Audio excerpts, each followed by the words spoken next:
put down this full floating pergo laminate floor. Full floating means that you don't tack it down with any nails or staples or glue. It just sits on the floor and basically kind of expands and floats on top of the subfloor.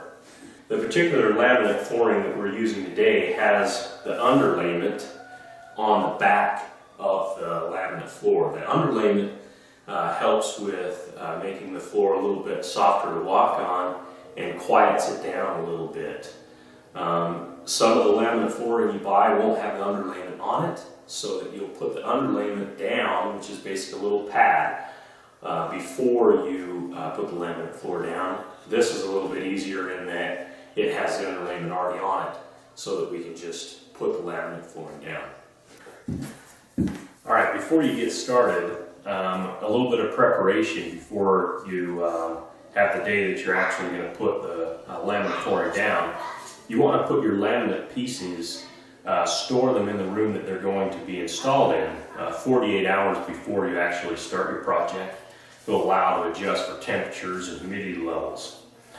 Another thing that you want to do is read through the manufacturer's instructions really well, so you're following any steps that might need to be taken for your specific type of laminate flooring. Alright, for your very first plank that you put down, you want to cut the tongue and groove edge off to the short length, and you also want to cut the short or the long edge as well. Basically cutting it flat with preferably a table saw. This would be really hard to do to get really nice straight cuts with a circular saw. However you could do it, it's going to be better to do with a table saw.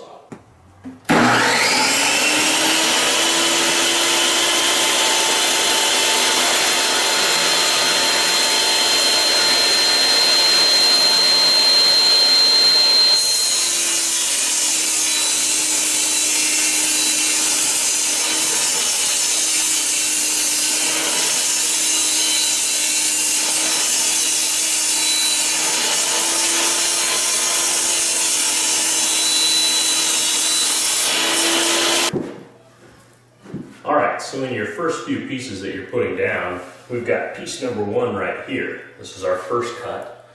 And then the second piece, rather than going here, you actually go here. This is actually the number 2 piece that you put down. You want it cut about in half, depending on the length of the room. Make sure you're making the proper measurements. But you want to stack these laminate pieces like brick. You don't want to put all the pieces in line with each other, because then the floor won't be very stable. Staggering the pieces like this allows them to lock together and be really solid.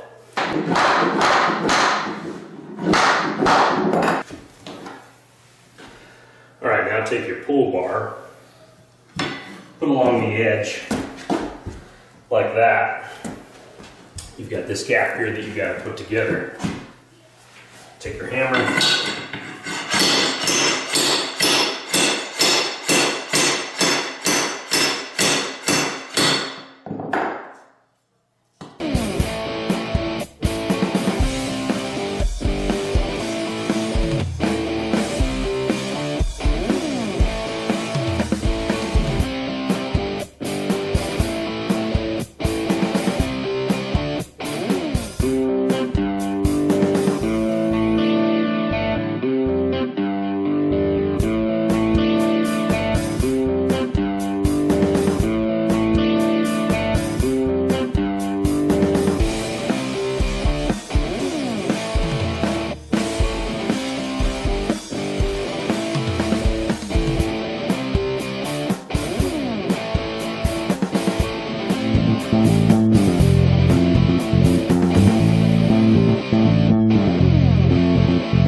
this, And I've even taken one of the blades here and just kind of bent it, put it in my vise and put a little bend in there. It allows me to get a little bit lower, keep the blade flat. You can even use just a standard flat blade. They make some that are fairly flexible that allow you to get down there even a little bit better. So there's a few different methods you can do depending on the tools that you have available and your budget. You can, a few different ways you can tackle this problem.